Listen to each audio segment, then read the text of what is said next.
বিসমিল্লাহির রহমানির রহিম। সুপ্রিয় ছাত্রছাত্রীবৃন্দ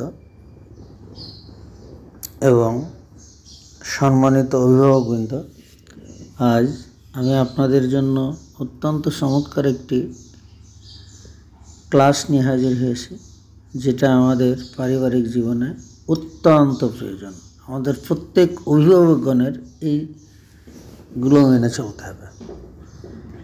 দেখুন, আপনি যদি চান আপনার সন্তান ধৈর্যশীল হোক, তাহলে অবশ্যই আপনার সন্তানের চাওয়া মাত্র তার সব আবদার পূরণ করবেন না।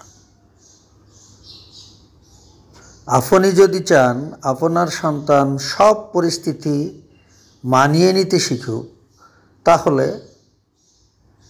তাকে খুব আরামায়েশি জীবনযাপন করাবেন না। তৃতীয়ত, আপনি যদি চান সন্তান দায়িত্ববান হোক, তাহলে অবশ্যই তাকে পরিবারের ছোট ছোট কাজে সম্পৃক্ত করুন। আপনি যদি চান আপনার সন্তান সত্যবাদী হোক, তাহলে